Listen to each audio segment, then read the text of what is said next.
रही थी। एक छोटा सा उसका बच्चा बालक वहीं पर खेल रहा था। अब उन्होंने कुछ यज्ञ या अनुष्ठान कुछ करवाया होगा उनके घर में, तो वहां पर यज्ञ में अग्नि प्रज्वलित हो रही थी। अब चावल बीन रही थी, उनका पति आया, आकर के उस पत्नी की गोद में सिर रख करके सो गया। अब वो पति सोता रहा, लेकिन अब जो छोटा बच्चा वो जो खेल रहा था, खेलते खेलते उस यज्ञ कुंड के पास चला गया।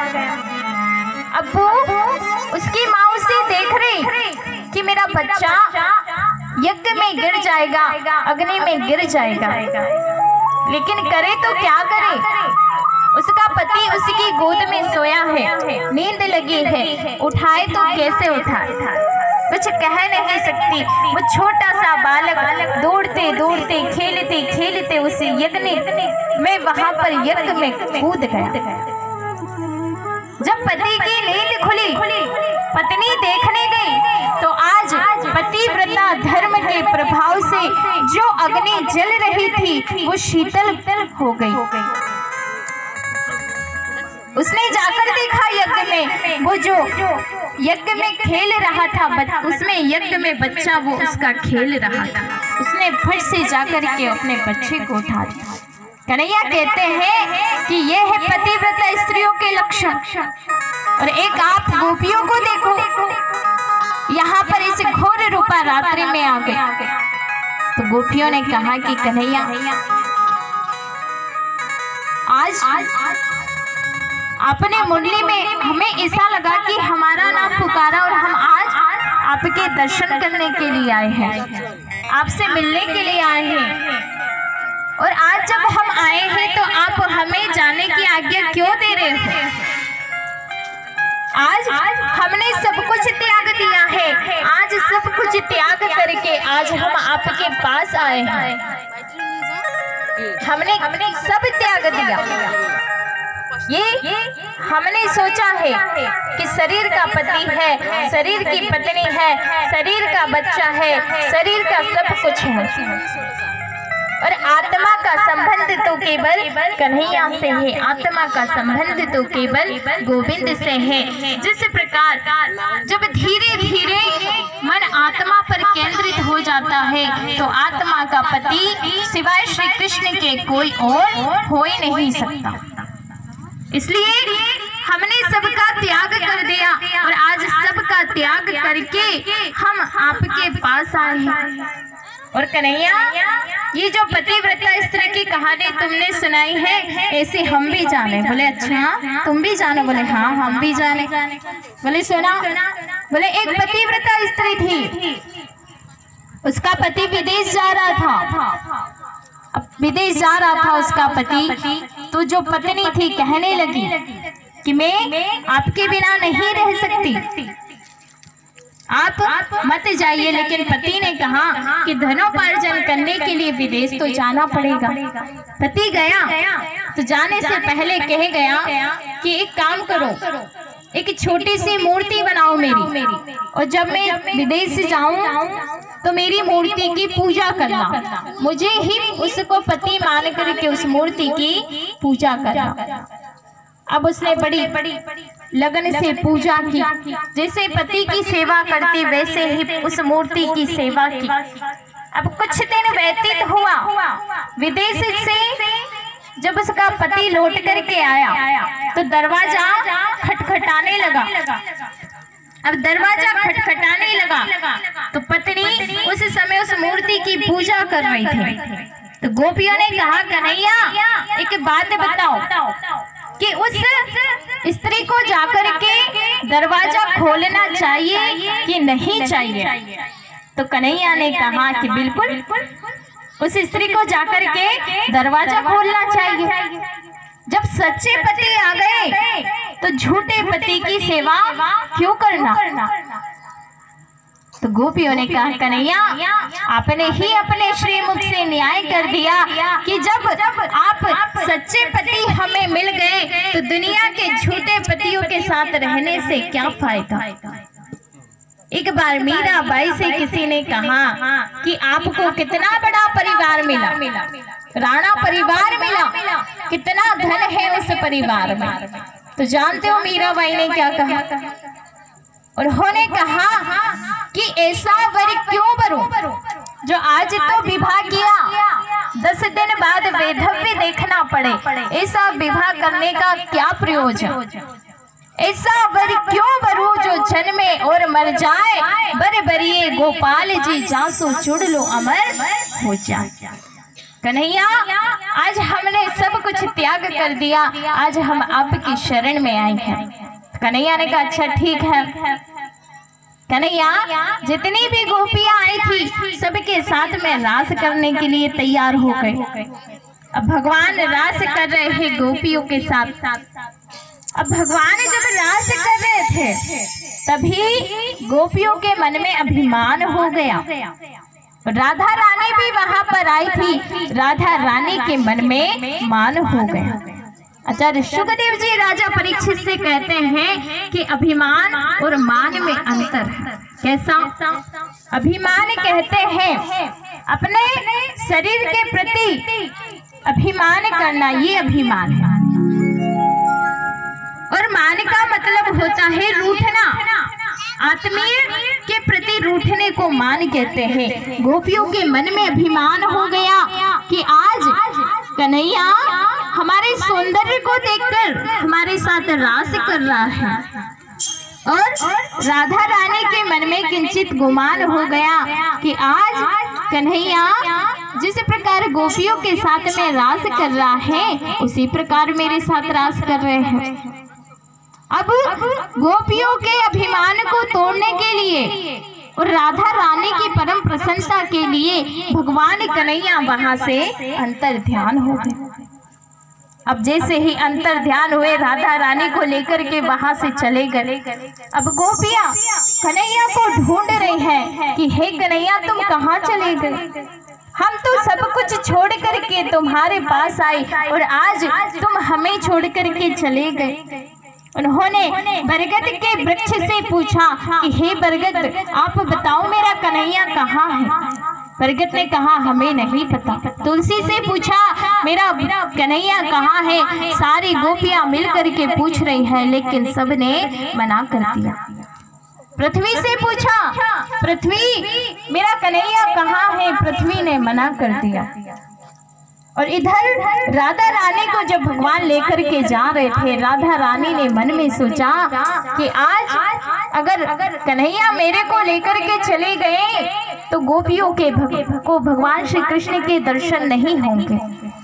तो गोपियों की प्रसन्नता के लिए राधा रानी ने कहा जी मुझसे तो चले ही नहीं जा रहे हो, तुम मुझको लिए कहाँ जा रहे हो। तो राधा रानी ने कहा कि मुझसे चला नहीं जा रहा। तो कन्हैया ने कहा अच्छा नहीं चला जा रहा तो आप हमारे कंधे पर बैठ जाओ। अब जैसे ही राधा रानी कंधे पर बैठने लगी तो कन्हैया वहां से भी अंतर ध्यान हो गया। अब राधा रानी भी ढूंढते ढूंढते गोपियों के पास में आई कि कन्हैया कहाँ चले गए। राधा रानी और गोपियां कन्हैया को ढूंढते ढूंढते यमुना के पास आई। यमुना भक्ति है और अगर इस संसार में कहीं भी कन्हैया को ढूंढना है तो भक्ति रूपी यमुना का सहारा लेना पड़ेगा। और जब भक्ति रूपी यमुना का सहारा लेंगे तब कहीं जाकर के हमें कन्हैया मिलेगा। तेरे बिन जाए कहाँ ओ सावरी, भटकते रहेंगे हम तो होके बाबरे, तेरे बिन जाए कहाँ हो सावरे, तेरे बिन जाए कहाँ हो सावरे।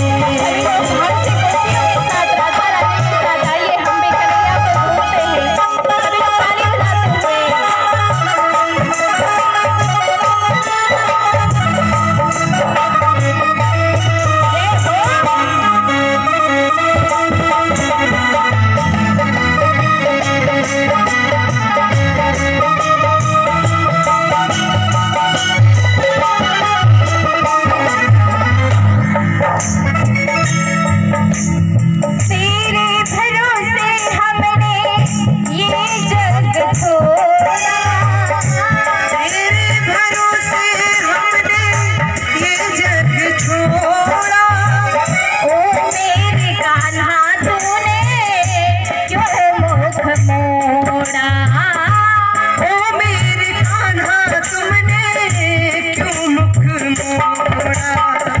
बिरहा जलाना डाले, बिरहा जलाना डाले बदरा गिरे, तेरे बिन जाए तेरे बिन जाए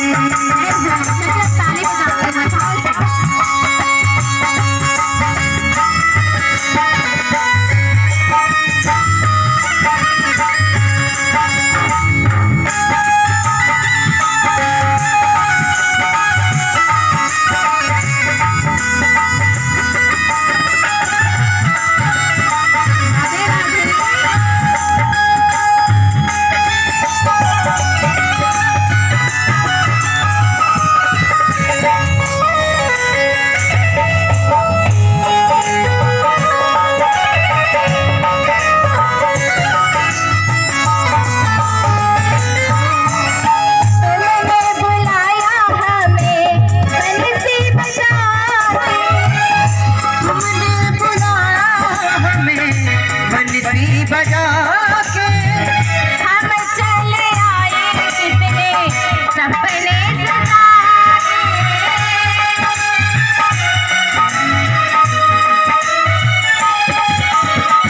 बिरहा जलाना डाले,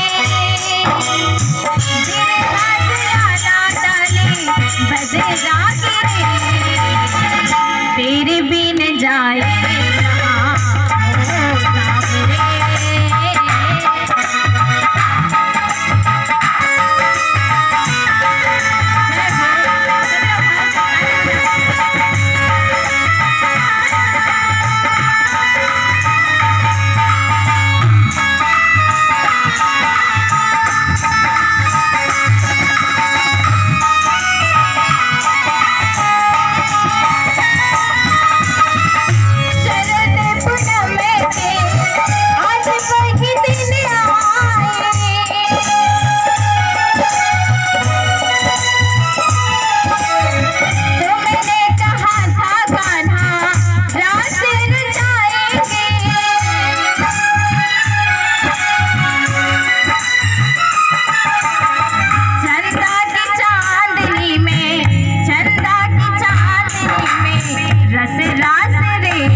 बिहारी लाल की, बाकी बिहारी लाल की।